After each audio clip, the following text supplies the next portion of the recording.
अस्सलामु अलैकुम नाजरीन, सूडान वाले सुल्तान अयूबी की फ़ौज के जंगी कैदियों को दरअसल इस वजह से नहीं छोड़ रहे थे कि उन्हें वो सूडानी फ़ौज में शामिल हो जाने की तरगीब दे रहे थे। उन कैदियों में इसहाक नाम का एक ओहदेदार था जो सुल्तान अयूबी की फ़ौज के किसी दस्ते का कमांडर था। वो सूडान का रहने वाला था और नौजवानी में मिस्री फ़ौज में शामिल हुआ था। सूडान के एक पहाड़ी इलाके में वहाँ के मुसलमान आबाद थे जिनकी तादाद 4-5 हज़ार के दरमियान थी। उनके मुख्तलिफ कबीले थे, लेकिन इस्लाम ने उनमें इत्तेहाद पैदा कर रखा था। तमाम कबीलों के सरदार ने एक कमेटी सी बना रखी थी। तमाम कबीले उसके अहकाम और फैसलों की पाबंदी करते थे।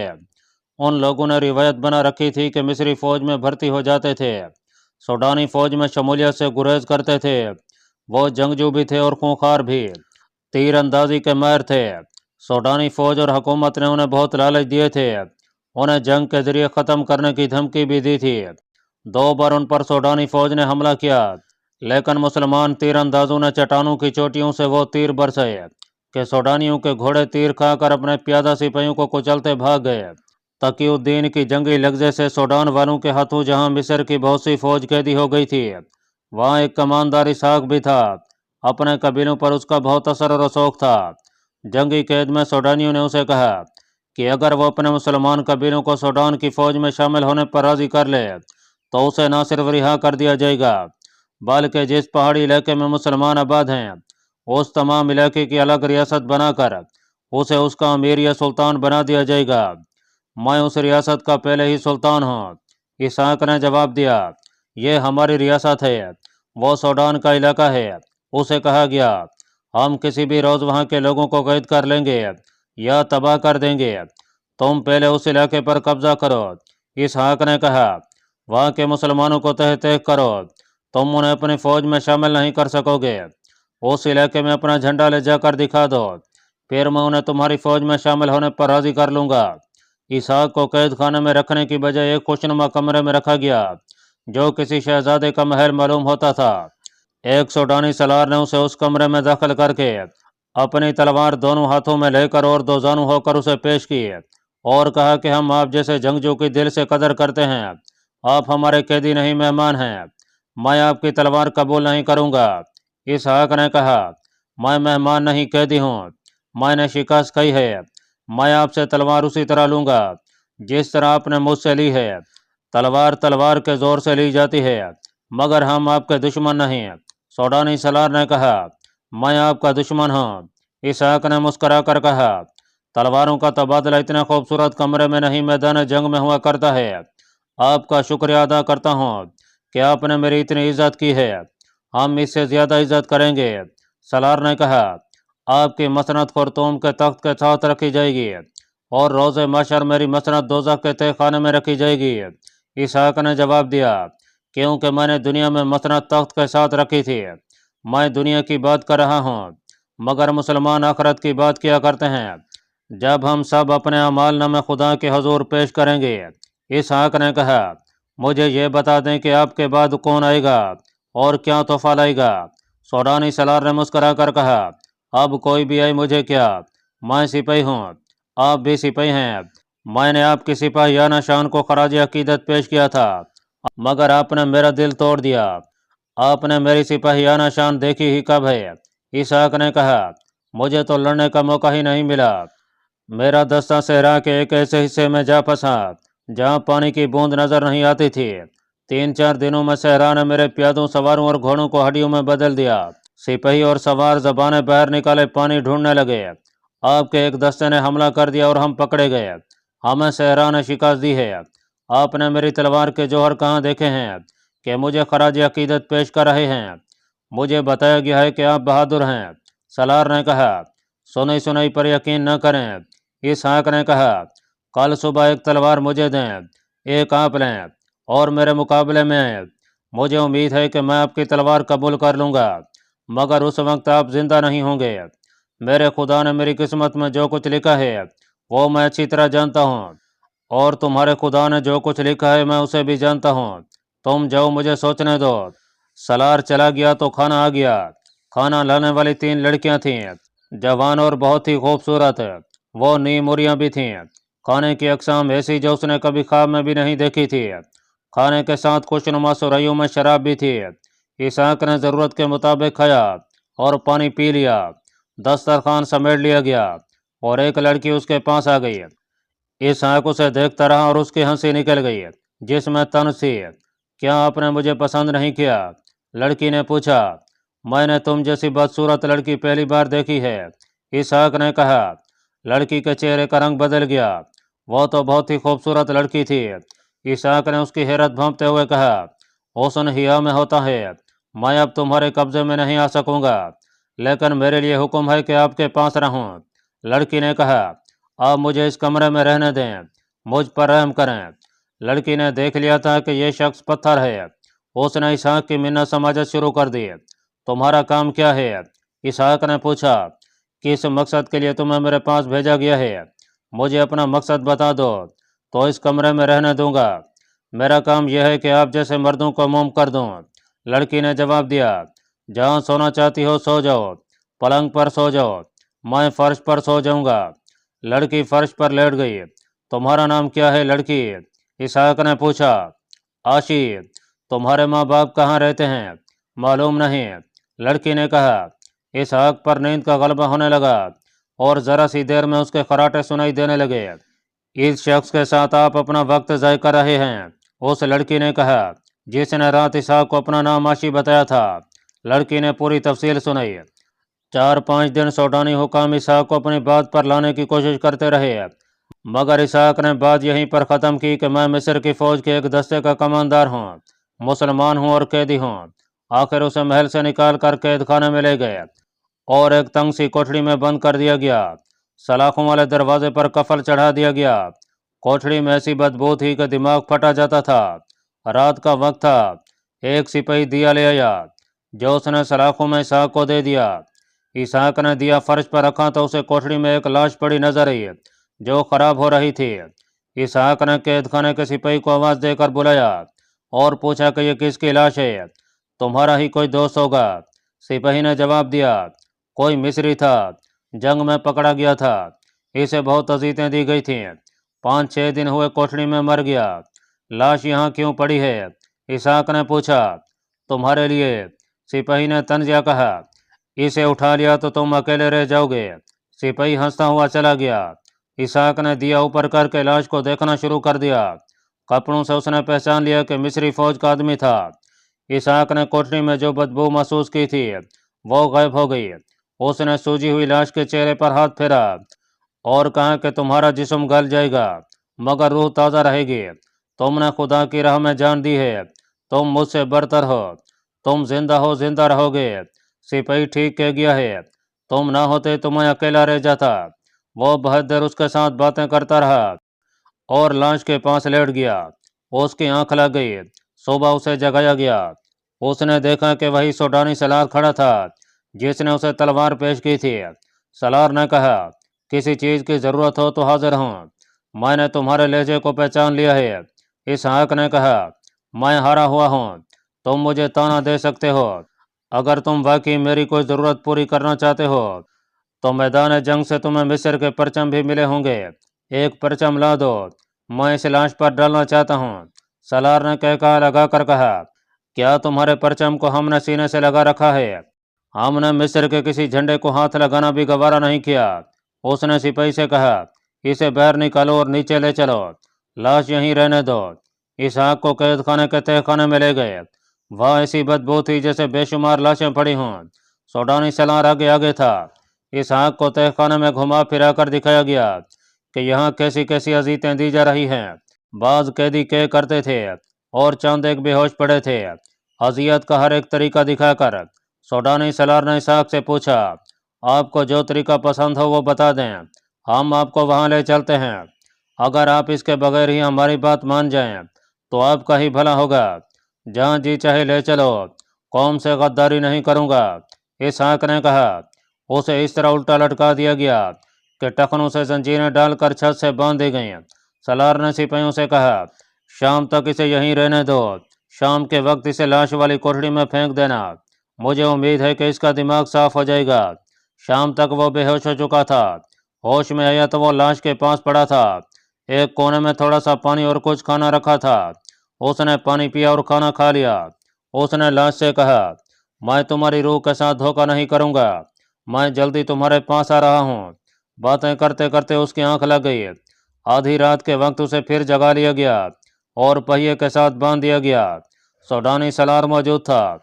उसने कहा कि हजारों मुसलमान हमारे साथ हैं, तुम शायद पागल हो गए हो, तुम इस्लाम के लिए कुर्बानी दे रहे हो, लेकिन सलाहुद्दीन अय्यूबी अपनी बादशाही को आधी दुनिया पर फैलाने के लिए तुम जैसे पागलों को मरवा रहा है। सलार मोहतरम, इसहाक ने कहा, मैं तुम्हें अपने मजहब के अमीर और सुल्तान के खिलाफ झूठ बोलने से रोक नहीं सकता, और तुम मुझे अपने अकीदे पर जान कुर्बान करने से रोक नहीं सकते। मेरी कौम के किसी भी कबीले का कोई एक भी मुसलमान तुम्हारी फौज में शामिल नहीं होगा। मुसलमान मुसलमान के खिलाफ तलवार नहीं उठाएगा। तुम शायद नहीं जानते कि अरब में मुसलमान मुसलमान का खून बहा रहा है। सूडानी सलार ने कहा, सलेबी फ़लस्तीन में बैठे तमाशा देख रहे हैं। तमाम अमीरों और मुसलमान हुक्मरानों ने सुल्तान सलाहुद्दीन अय्यूबी के खिलाफ बगावत कर दी है। उन्होंने कर दी होगी। इसहाक ने कहा, मैं नहीं करूँगा। जिन्होंने बगावत की है वो इस दुनिया में भी सज़ा भुगतेंगे, अगले जहान में भी। तुम अपना वक्त ज़ाय ना करो, मेरे साथ जो सलूक करना चाहो करो, और किसी दूसरे सूडानी मुसलमान को पकड़ो, शायद वह तुम्हारा काम कर दे। हमें बताया गया है कि तुम सिर्फ इशारा कर दो तो तमाम मुसलमान हमारे साथ होंगे। सलार ने कहा, हम तुमसे ये काम मुफ्त नहीं कराना चाहते, तुम्हारी किस्मत बदल देंगे। मैं आखिरी बार कहता हूँ कि अपनी कौम को नहीं बेचूंगा।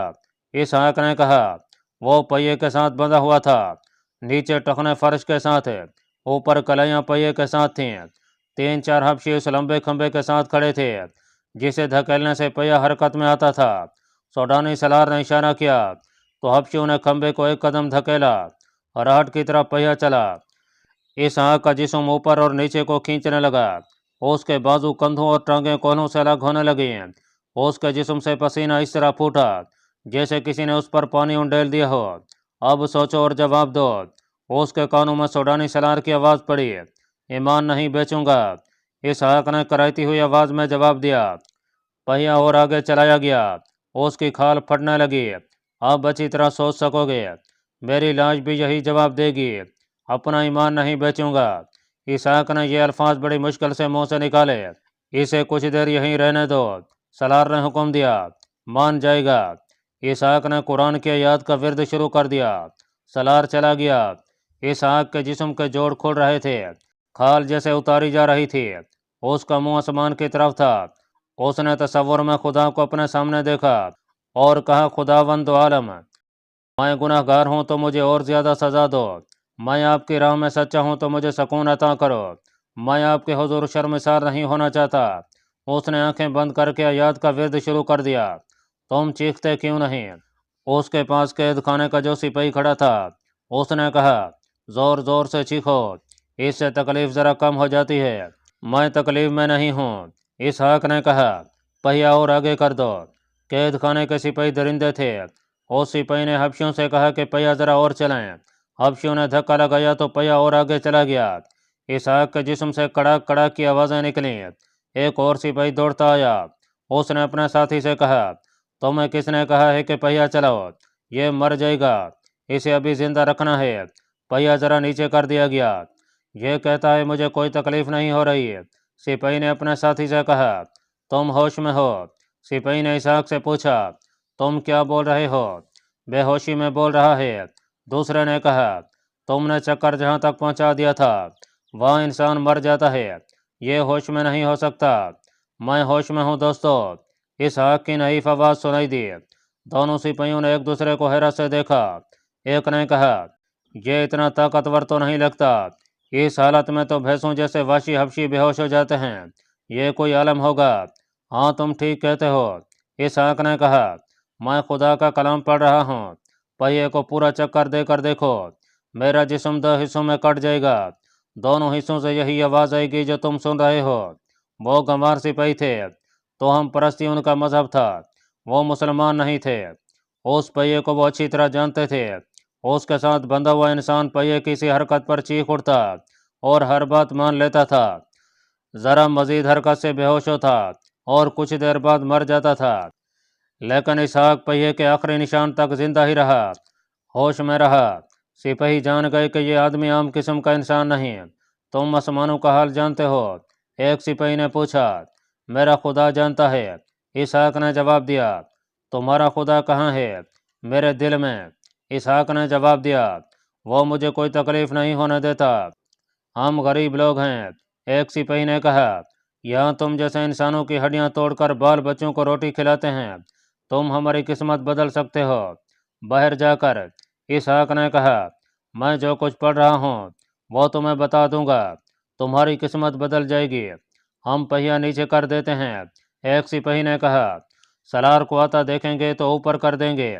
नहीं, इसहाक ने कहा, मैं तुम्हें ये बददियानती नहीं करने दूंगा। यही मेरी ताकत है, इसे हम ईमान कहते हैं। हम तुम्हारी मदद करेंगे, एक सिपाही ने कहा। जब कहोगे जो कहोगे हम करेंगे। अगर हो सका तो तुम्हें कैद खाने से निकाल देंगे। सलार आ गया। क्यों भाई? उसने इसहाक से पूछा। होश में हो? मेरे अल्लाह ने मुझे बेहोश नहीं होने दिया, इसहाक ने जवाब दिया। सलार के इशारे पर पहिया और आगे चलाया गया। इसहाक ने साफ तौर पर महसूस किया कि उसका जिस्म दो हिस्सों में कट गया है और उसका आखिरी वक्त आ गया है। उसने कराहती हुई आवाज में कलाम पाक का विर्द और ज्यादा बुलंद आवाज से शुरू कर दिया। पहिया और आगे चलाया गया। उसके जिस्म से ऐसी आवाजें आई जैसे जोड़ टूट रहे हों। होश न हो कि हम तुम्हें जान से मार देंगे, सोडानी सलार ने कहा। तुम जिंदा रहोगे और तुम्हारे साथ हर रोज यही सलूक होगा। तुम्हारी जान लेकर तुम्हें अजियत से आज़ाद नहीं करना चाहते। इसहाक ने कोई जवाब ना दिया। उसने विर्द जारी रखा। सलार के इशारे पर पहिया जरा नीचे कर दिया गया। सलार के साथ फौज का एक और अफसर था। सलार उसे अलग ले गया और कहा कि बहुत सख्त जान मालूम होता है। इतनी देर में ये बेहोश भी नहीं हुआ। हमने ज्यादती की तो मर जाएगा, इसे अभी जिंदा रखना है। मैंने एक तरीका और सोचा है। मालूम हुआ है कि इसकी एक बेटी की उम्र 14-15 साल है और इसकी बीवी भी है। उन दोनों को यह धोखा देकर यहाँ बुलाया जाए कि ये शख्स कैद खाने में है और मर रहा है। तुम्हें इजाज़त दी जाती है कि उसे देख जाओ और अगर ये मर गया तो इसकी लाश ले जाओ। दूसरे अफसर ने कहा। धोखे से ही बुलाना पड़ेगा, वरना वहाँ के मुसलमान हमारे किसी आदमी को अपने इलाके में दाखिल नहीं होने देंगे। दोनों सिपाही जो सलार की गैर हाजिरी में इसहाक के साथ बातें करते रहे थे, करीब खड़े सुन रहे थे। सलार ने उन्हीं में से एक को भेजकर फौज के कमांडर को बुलाया। उसे इसहाक के गांव का रास्ता बताकर पैगाम दिया और ये बड़ी अच्छी तरह समझा दिया कि मकसद क्या है। उसे कहा गया कि वो मुसलमानों के साथ बहुत ही एहतराम से बात करे और सलाहुद्दीन अयूबी की तारीफें भी करे, वरना मुसलमान उसे जिंदा नहीं निकलने देंगे। कमांडर उसी वक्त रवाना हो गया। इसहाक को चक्कर शिकंजे से उतार कर उसी कोठरी में फेंक दिया गया जिसमें किसी मिस्री सिपाही की लाश गल सड़ रही थी। इसहाक से उठा नहीं जा रहा था। सारे जिस्म से दर्द की बेरहम ठेसें उठ रही थीं, मगर उसने ध्यान खुदा की तरफ लगा रखा था। इतने शदीद दर्द के बावजूद वो अपने आप में सुकून महसूस कर रहा था। उसकी रूह में कोई दर्द नहीं था। जिस्मानी दर्द के एहसास से वो बेनियाज हो चुका था, लेकिन उसे मालूम न था कि उसे ऐसी जिल्लत में डालने का एहतमाम हो रहा है जो उसकी रूह को लहूलुहान कर देगा। उसकी कमसिन बेटी और जवान बीवी को कैद खाने में लाने के लिए एक आदमी चला गया था।